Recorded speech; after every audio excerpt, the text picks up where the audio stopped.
Okay, then we are going to study about the causes of cell injury. अब cell injury होती क्यों है? तो सेल इंजरी किसी वजह से भी हो सकती है। जिस चीज़ को मैं बार बार स्ट्रेस के नाम से कह रही हूँ कि स्ट्रेस दिया जा रहा है। अब बेसिकली ये स्ट्रेस होता क्या है, ये स्ट्रेस आता कैसे है?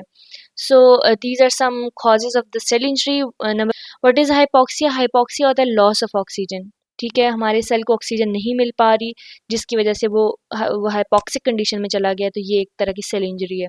सेकेंडली इस्कीमिया हो सकता है। अगर किसी सेल को या किसी ऑर्गन को ब्लड सप्लाई नहीं मिल रही, रिड्यूस हो गई उसकी ब्लड सप्लाई, तो उसको न्यूट्रिएंट्स नहीं मिल पाएंगे, जिसकी वजह से हमारे पास इस्कीमिया हो जाता है।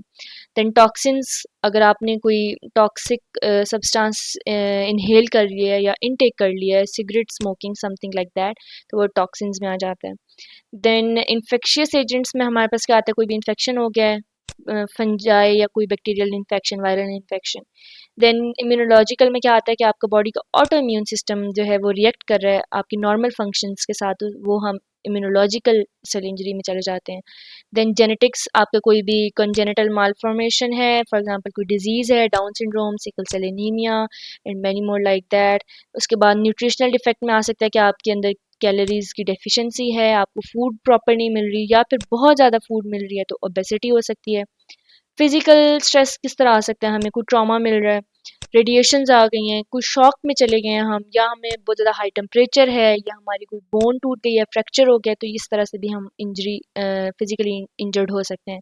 देन एजिंग, एजिंग भी एक तरह की इंजरी है जिसमें हमारे पास सेल क्या करता है, सेल ऐसी स्टेट में चला जाता है कि वो रिस्पॉन्ड नहीं कर पाता प्रॉपरली अपने स्टिमुलस को।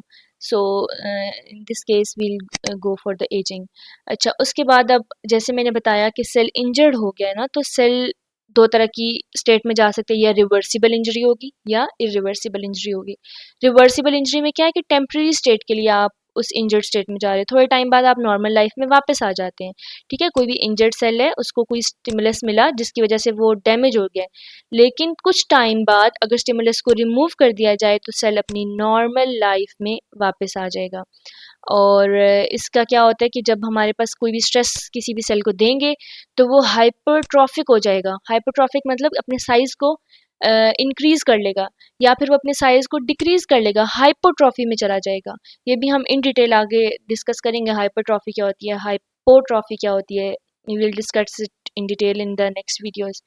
ओके, अब पैथोलॉजी आपके पास दो तरह की हो सकती है, जनरल भी हो सकती है और सिस्टमेटिक भी हो सकती है। जनरल में कोई भी टिश्यू के अंदर आपके अंदर चेंजेस आ रही हैं, सेल में चेंजेस आ रही हैं, लेकिन सिस्टमेटिक में क्या होता है कि किसी एक ऑर्गन को डैमेज कर देते हैं, फॉर एग्जांपल हार्ट, लंग्स।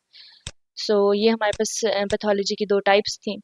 अच्छा, अब हम डिस्कस करेंगे एक example. You have to concentrate more ताकि आपको आगे वाली चीज़ समझ आए। ओके, अब हमारे पास एक ड्रग होता है जिसको हम कहते हैं मतलब एक क्लास ऑफ ड्रग है, barbiturates. Okay, this is very easy, आप बस थोड़ा सा कंसंट्रेट करेंगे तो आपको समझ आ जाएगी। हमारे पास एक डिजीज़ होती है एपिलिप्सी, उसको ट्रीट करने के लिए हम देते हैं बारबिचरेट्स, एक ड्रग देते हैं। ठीक है, अब ड्रग कोई भी बॉडी के अंदर जाती है, आपको पता है कि लिवर क्या करता है, उसको मेटाबोलाइज करने की कोशिश करता है।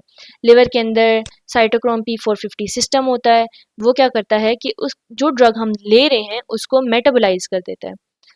अगर हम ये, अब बॉडी की एक स्टेट है ना उस ड्रग को एब्जॉर्ब करने की। फॉर एग्जांपल आपको मैं पानी पिला रही हूँ, तो आपकी एक स्टेज है कि आप मैक्सिमम कितना पानी पी सकते हो, 2 ग्लास, 3 ग्लास या 4 ग्लास। इसी तरह बॉडी की एक टॉलरेंस लेवल है कि वो इस ड्रग को वो कितना ले सकता है।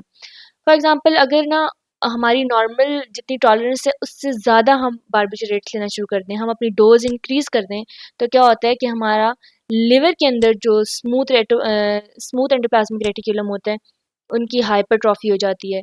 अब P450 सिस्टम जो काम कर रहा था वो एक्स्ट्रा काम करना शुरू कर देगा। ठीक है, और इसका P450 सिस्टम क्या कर रहा होता है, जब कोई हम ड्रग लेते हैं ना तो वो उस ड्रग की डिटॉक्सिफिकेशन कर रहा होता है। लेकिन अगर हम बहुत ज़्यादा इनटेक कर लें ना किसी भी ड्रग की, तो क्या होता है कि वो ड्रग बहुत ज़्यादा टॉक्सिक हो जाती है। इसको हम मोर सिंप्लीफाइड, अगर आपको अभी तक ये बात समझ नहीं आई तो इसको हम और सिंप्लीफाई कर देते हैं। फॉर एग्जाम्पल मैंने एक ड्रग ले लिया है फिनोबार्बिटल। ठीक है, ये मैंने बहुत ज़्यादा ले लिया, मैंने ओवरडोज कर लिया। ऊपर से जी मैंने अल्कोहल भी पी लिया, अस्तगफिरुल्लाह, लेकिन अल्कोहल का इंटेक भी मैंने बहुत ज़्यादा कर लिया है।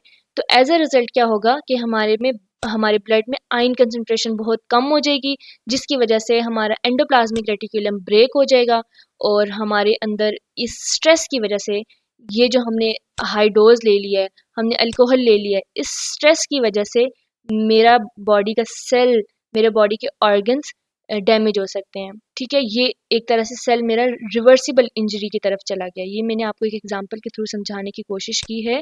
अच्छा, अब उसके बाद क्या होता है कि अब तो मैंने नॉर्मल स्ट्रेस बॉडी को दे दिया, ओवरडोज ले ली, लेकिन अगर ये स्ट्रेस बहुत ज़्यादा है और मेरी बॉडी इसको मतलब इसको नहीं बैलेंस नहीं कर पा रही, तो एज अ रिजल्ट क्या कर आता है, एक पॉइंट आ जाता है जिसको हम कहते हैं पॉइंट ऑफ नो रिटर्न। अब सेल वापस अपनी नॉर्मल कंडीशन में नहीं जा सकता, तो क्या होता है कि उसके अंदर बायोकेमिकल या मॉलिक्यूलर चेंजेस आना शुरू हो जाती हैं और सेल मेरा इरिवर्सिबल इंजरी की तरफ चला जाएगा और सेल क्या हो जाएगा, उसकी डेथ इवेंचुअली जो है वो हो जाती है।